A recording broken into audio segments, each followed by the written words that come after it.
Alrighty, welcome back, ladies and gentlemen. This is Luke from Guild Umbra again. So I've been doing still been doing our adventures, trying to get a good grasp on, what we need to do in those, and as a group, and as well as trying to get everybody up on their attunement, to at least get as many 50s as we can to the veteran attunement dungeons.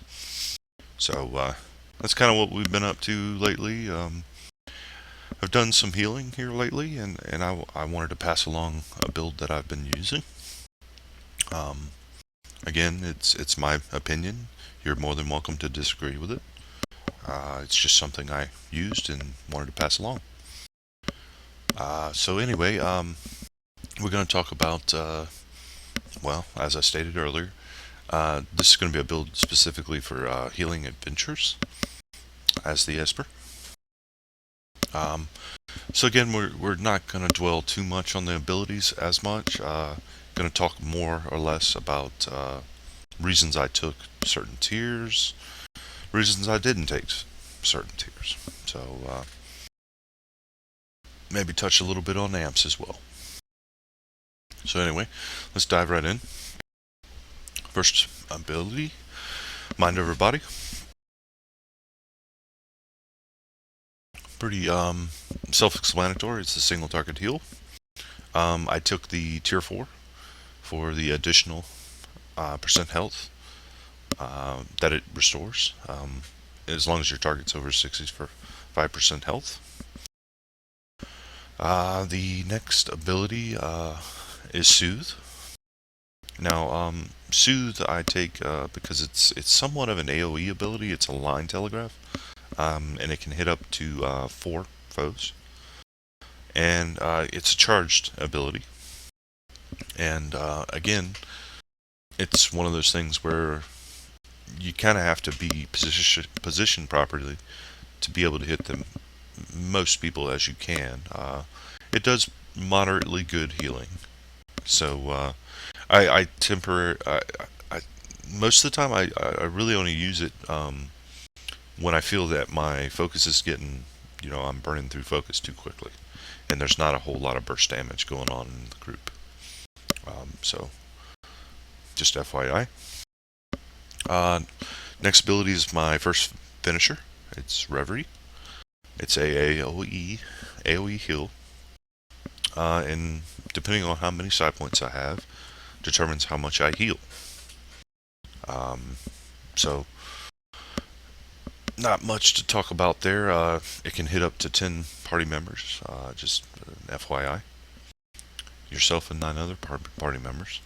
Since we're running adventures, it hits everybody in the adventure, meaning 5. So the next ability is a single target heal, and again it's a finisher, just like Reverie. It just gives me the ability to, heal a good bit to the tank if he's taking a lot of burst damage, and either I'm not paying attention or not healing for enough with my Mind Over Body. So next ability is Pyrokinetic Flame. Now some people might disagree with this. I ran it basically with our group comp was me, Esper, healer. It was a Spellslinger. Well, 2 DPS Spellslingers. And a Warrior and a Stalker tank. Or, excuse me, Warrior tank, Stalker DPS. So, there's two melees, 3 range. So a lot of people might disagree with this ability. And I'll tell you my reasoning for using it. Well, 2 reasons, really. The most primary reason would be to, let's say we're running Malgrave Tro, veteran, and for some reason, I need to pull a group away from the caravan. This allows me to do that, and it has a pretty good range on it. And pull it out to my tank or, DPS to burn them down. And it keeps the caravan alive. They can keep moving. And we can try to get that desperate gold. but gold medal, that is. The second reason I use it is it's sort of a buffer for my tank, as well as any melee who are in the area. And the third reason, which I didn't state, is because Warden currently is still bugged. It tends to drop on you, even though you target, like, say, the tank, for example, or the melee, or even the range for that matter. It tends to drop on you. So it's sort of buggy right now. It's a good ability. It is. I like it. But like I said, yeah, if it's just going to drop on you, it's going to make it more difficult for you to make the heal worthwhile. So that's why I take Pyrokinetic Flame. That in, yeah, it does do damage. That's the bonus. Not much, but a little bit. Okay, reasons I don't take Bolster and reasons I don't take Mirage. Bolster first. It doesn't really terribly heal for a lot. And since your innate really only has a 30-second cooldown anyway, I don't really need the psi point generation, which would be probably the most primary reason I would take Bolster in the first place. Was to generate some psi points to get out one of my finishers, Reverie or Mending Pattern. So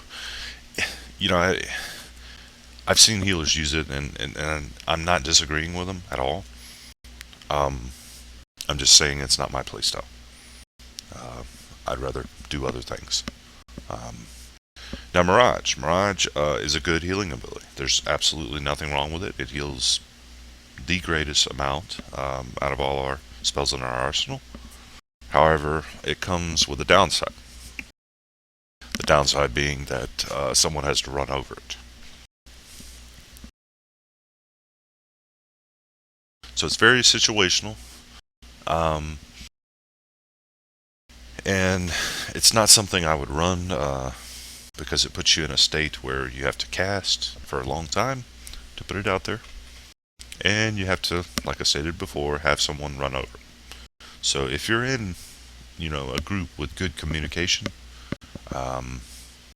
and you're not in an adventure that requires you to kite mobs, like Malgrave Trail, needs you to kite mobs a lot, then it's one of those things where I would not be running that particular ability in that situation. So, it's a good ability, don't get me wrong. I just don't choose to run it.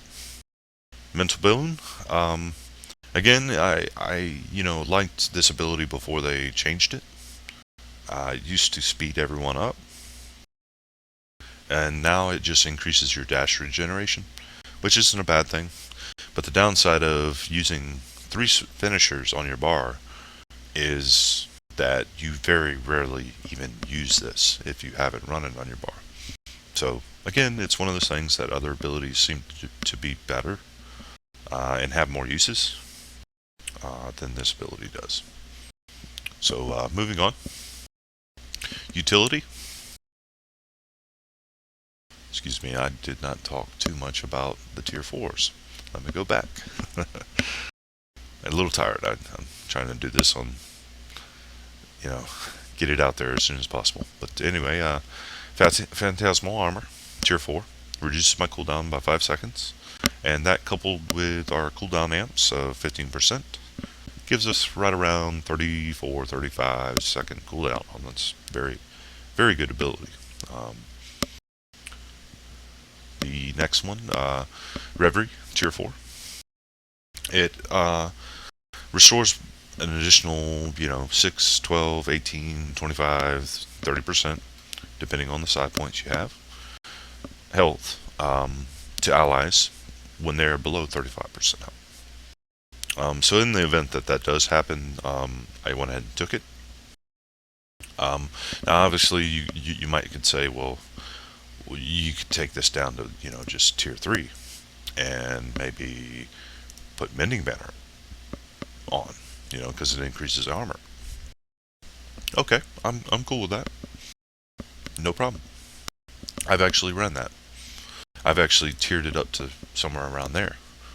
Tier 7. So, I'm totally cool with that. You could also say, well, I want the tier 4 pyrokinetic plane because it increases the overall damage and healing or tanking ability to anyone inside it. I haven't tried it. Would like to test it to see its effectiveness. But for the most part, I leave it at base and focus on other things. Okay, that produce more healing for me. I'm a selfish healer. What can I say? Um, so anyway, that covers the support ability tier points that I chose. Utility, real quick. The reason I tier this up to tier 4 is because it destroys 2 interrupt armor. So, in other words, I don't have to spend another limited action slot on incapacitate as a secondary interrupt. I could just keep this one on there, and it's just like I have 2 interrupts. So, pretty nice.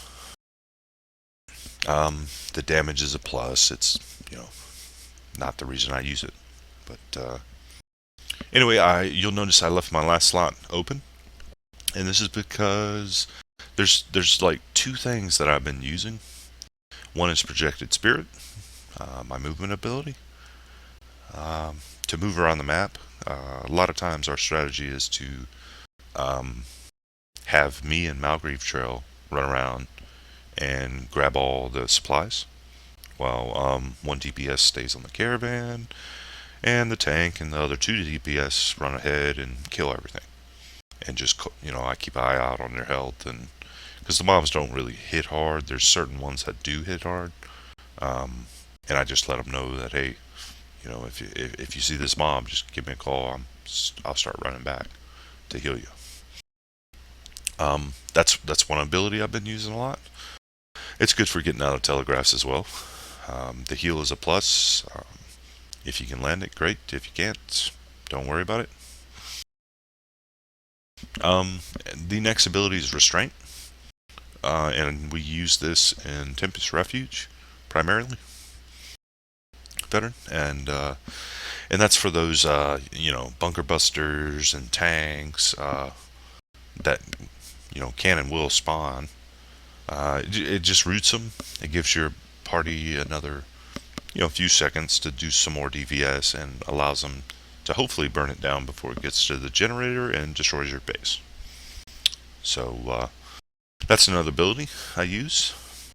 I haven't been using Carthasis. I probably will be using this in dungeons though. That or meditate. We'll just have to see.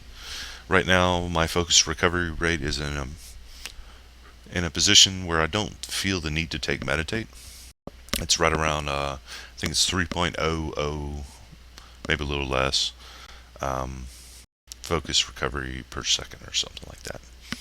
So, it's in a good place. Okay, that covers the abilities. We'll talk about the amps. Again, there's not much that has changed. This is basically the cookie cutter. I left 2 points out to, let you guys decide what's important for you. Some people might feel focus recovery is. That's fine. I just didn't feel it was a whole lot of focus recovery rating that it gave you. And it's just one of those things where, like I stated earlier, that I don't really think I need it in with my current gear and whatnot. So, you could, of course, put it in shield capacity if you'd like, the other 2 points. Dash region is not bad. And CC resilience is not bad. Those are kind of the places I would put the remaining points. And again, for those who do not know, you get amps points, 1 every level, from level 6 straight out of the starter zone to level 50. So it gives you a total of 45 amps. And to get the remaining 10 amps, you have to get Elder Gems, which are gotten through Veteran Adventures and Dungeons, I believe. Well, I'm not sure on the dungeons. We still haven't done a lot of those. But on the adventures, I know They do. Um, and what you do with the Elder points is you buy the remaining 10 amp points. Okay. So you can also get them through just daily questing in Crimson Badlands, or going back and doing some maybe quest in Grimvault, Western Grimvault, what have you. So, but that's how you get those. Just FYI.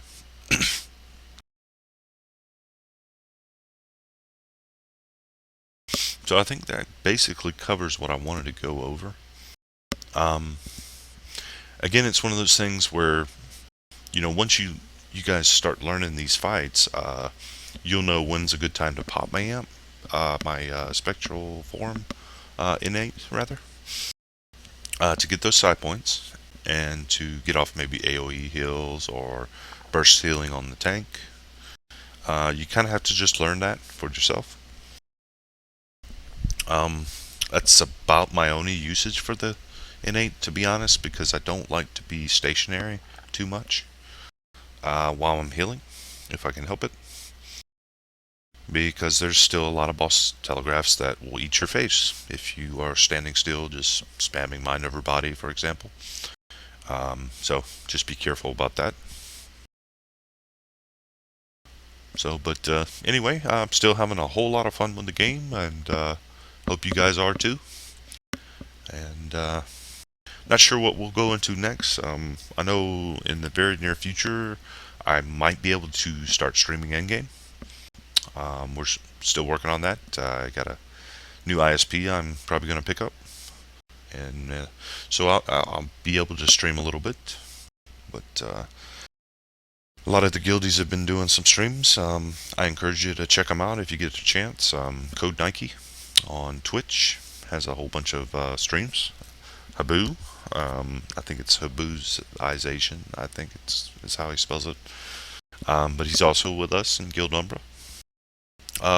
We even picked up Force, LOL, or Force Strategy Gaming, for you guys out there that follow Force. He is in our guild. I hadn't seen him lately, but that's kind of to be expected. I'm sure he's a very busy man. But it was very enjoyable to, see him pop in and run some stuff with him, Get to know a guy that I know I admire. But anyway,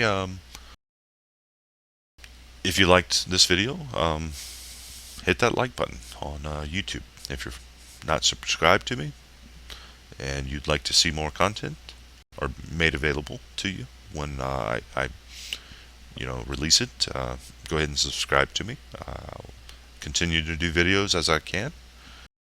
If you're a Twitch user, you can follow me on my Twitch username is BigDogLB. And again, that's just to make you aware of when I do release my next videos and content for Wildstar. And yeah, that's about it, guys. Again, I thank you guys for all your support and comments. I do read feedback, and I try to respond as quickly as I can. Again, I thank you guys all for your support. Again, this is Luke from Guild Umbra, signing off. Y'all have a great night. We'll see you next time.